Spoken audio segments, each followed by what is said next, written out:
When I started this project, I began by asking the question, why did my neighborhood association jump from 7 to 13 members?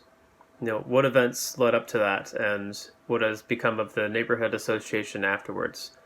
So I began a lot of my questions trying to seek those answers, but I soon realized those weren't the right questions. I soon began to find that I was more interested in what is a neighborhood and what makes up a neighborhood and what makes a neighborhood great. And how do people serve their neighborhoods and improve their neighborhoods, and why do they do it?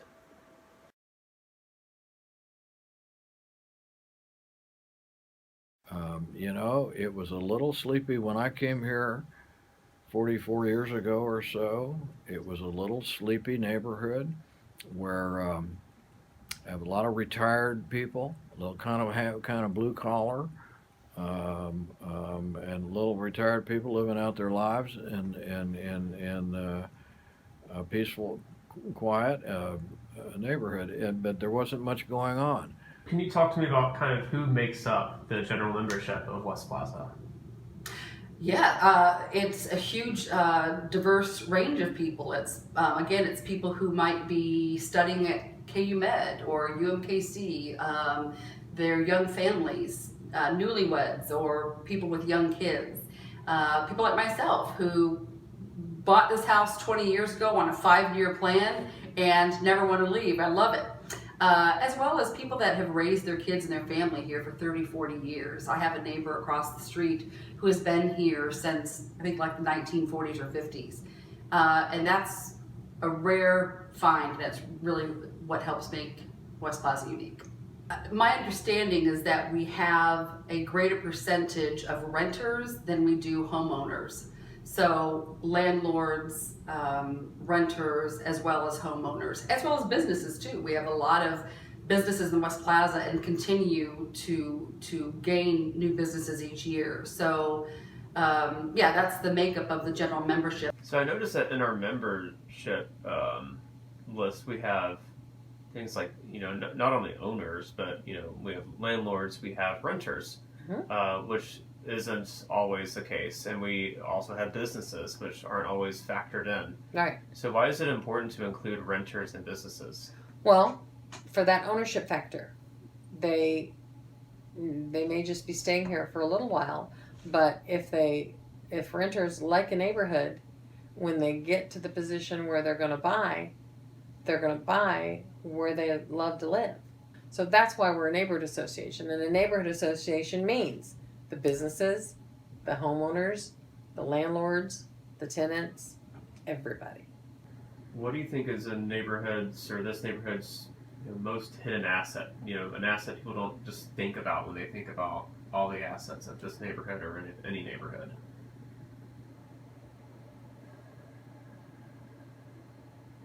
Well, we're very eclectic, meaning we've always have been. We have some beautiful early 1900, 1905 homes. The neighborhood started as a working man's neighborhood. The immigrants, the Swedes came in and they were working in the meatpacking district, and they needed a place close to the meatpacking district to live, and that's where all of these houses were built. We have history. We're this close to Westport, which is where the Battle of Westport happened, where the slave state back and forth between Missouri and Kansas with the Union Army, the Confederates, it's history. And we're right in the heartland. So history is really an important thing, and it's especially important, I think, for people, many of whom have just moved to West Plaza, to have a sense of place and a sense of belonging.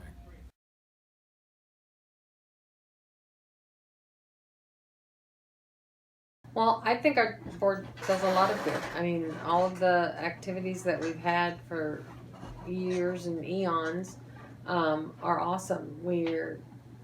holding Kansas City accountable for services that they should provide us anyway. Taking care of the park and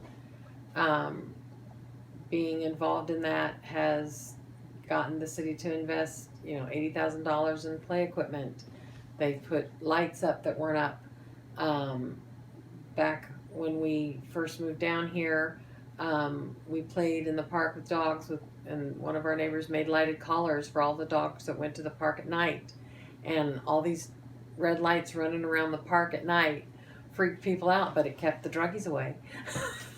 We didn't have to find syringes in the sandboxes anymore because people were utilizing the park because they were doing things to the park to make it a better park to be in. Utilizing the systems that are already in place for people to take care of their stuff, for new people that are building stuff, new people that are remodeling in the neighborhood.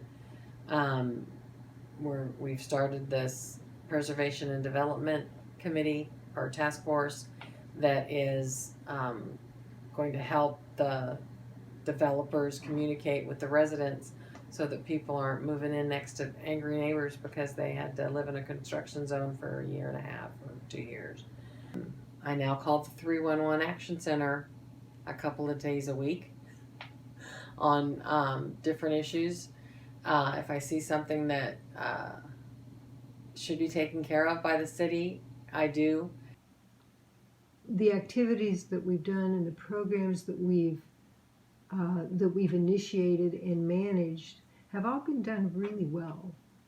We have stability because we have the newsletter as our basis. We have membership meetings every 2 months as our basis, and everybody who's paying attention to the neighborhood association knows that they can count on us to put out the newsletter, to give them information, so that they can come to the membership meetings and find out what's going on with us.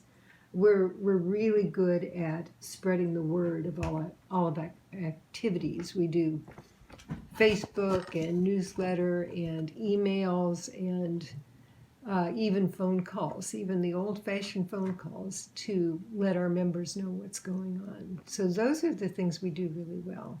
We also reach out beyond the neighborhood really well. Joe and I have been to City Hall dozens of times, and we have a good relationship with our 4th District council members. They know who we are, and we have a good reputation with them. We are very adept at community engagement, so we are the voice of the West Plaza. So if there's business developers, city council people, anyone who wants to make changes to the dynamics of the West Plaza, either growing it, building in it, tearing down things, whatever it might be, we still want to be progressive and we want to support that growth because it is a great neighborhood and we want to put that forth for future generations. But it's also very important for us to restore and maintain the historical integrity. That's why people move to the West Plazas, because it's 100-year-old homes, but you might have this blend of really modern architecture as well. So we are their voice, we have skin in the game with the city, and we protect what needs to be protected, and we progress where we need to progress. I joined the board because I think the association does a lot of good things for the neighborhood in terms of bringing us together as neighbors, giving us an opportunity to be acquainted with each other, know one another, and work together on common goals and projects, and do and achieve some positive results for the neighborhood in the process. So we built a monument sign on the pointed end of the park as one approaches from the north coming southbound on Roanoke. It's a very visible monument that says West Plaza on it, and we did that specifically as an identifier to give people a reminder, a constant reminder of what this neighborhood is called, that instead of telling people as I would that I live at 46th and Genesee, I now say I live at West Plaza. It gives people a sense of belonging. Why is the newsletter so important? Well, because it's our principal tool of communication among one another. It's how we inform our membership of what's going on, what are the issues that are confronting the neighborhood, what are the events that are coming up, um, who our speakers are going to be at our neighborhood meetings, association meetings, um, and so yeah, and then plus it's entertaining. There also there's just basic information about how to keep up your house, how to maintain your yard. Stephanie writes a wonderful, always has a wonderful recipe. And so it's just fun. There's fun things in addition to information, practical information. There's fun, entertaining things too.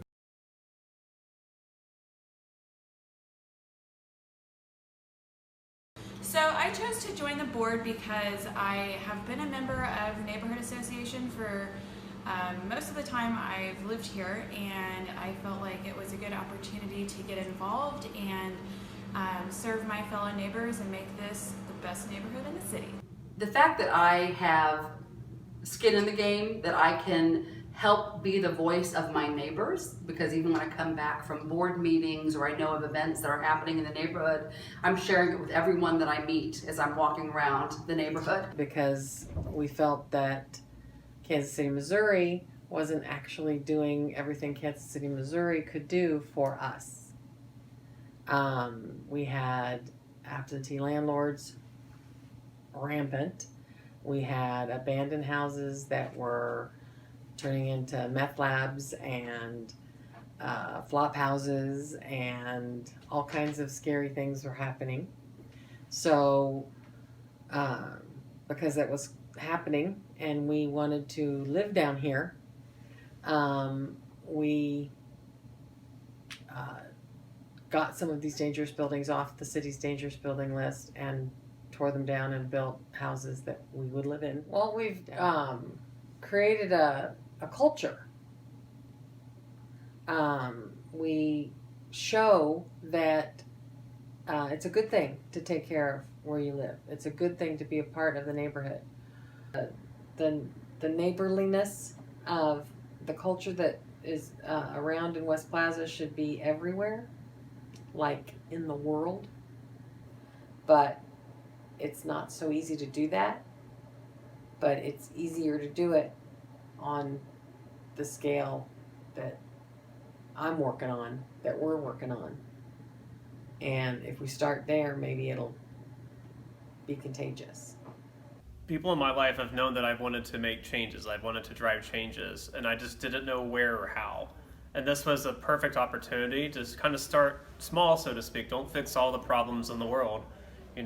Help out where you can, and what better place than your own neighborhood. Part of our civic responsibility. That's what the way I look at it. That's why I was ever involved in it. I think that's it has to do with citizenship. It has to do with it all begins right here. We vote in the national elections, we vote in the statewide elections and the county elections, but fundamentally everything happens immediately right here. Being a part of this has helped really reinforce that it's your duty to help out your neighbors, your friends, your family, and to hold those in power accountable.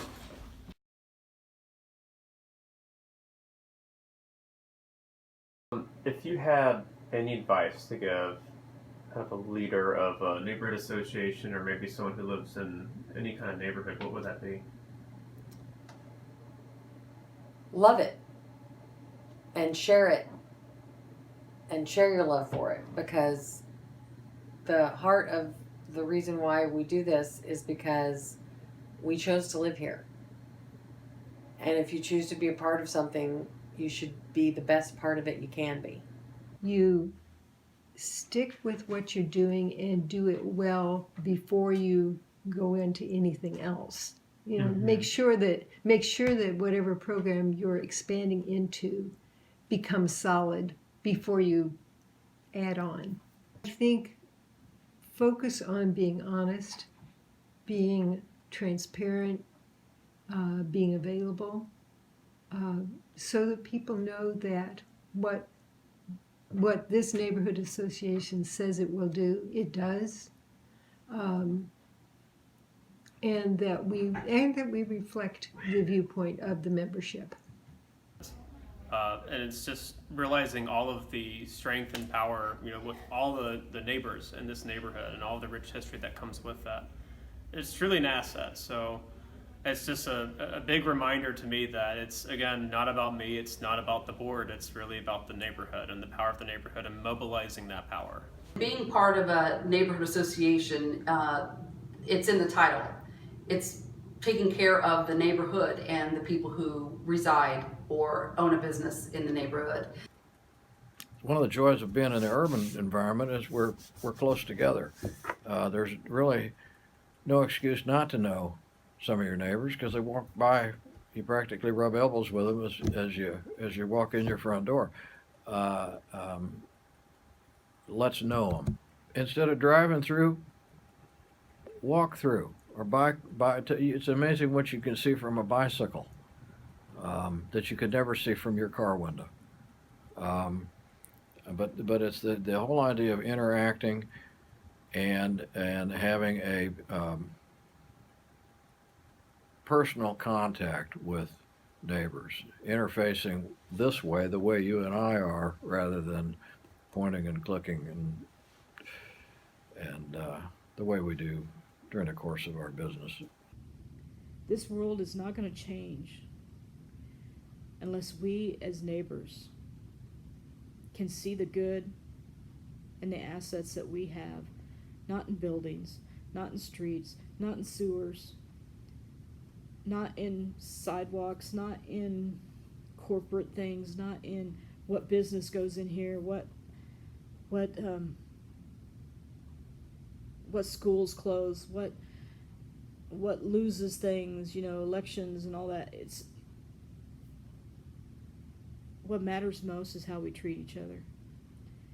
And as neighbors, it's got to start with us. If we can do things like you and Kevin are doing, helping each other, if we can continue doing that instead of complaining about a yard being dirty or complaining about glass being on the sidewalk or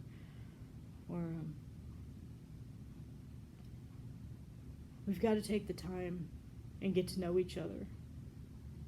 We've got to take that time to sit on that porch. We've got to take that time to understand each other's point of views. We might not always agree, but one thing this project has taught me is all people really want you to do is listen to them. They just want to be listened to. They want to be heard. They want to be valued. And if we can do that as neighbors, just like that Tongala prayer, if we can do that as neighbors, that's going to expand to our city. It's going to expand to our nation. It's going to expand to our world. That's going to expand to the universe. Neighborhoods, they matter. People think they don't. People think the people in the neighborhoods don't matter. It is the people. It's the people seeing good in one another. It's the people giving one another the opportunity to share the good in themselves. Taking the time to do that. Who's going to make the city better if it's not us?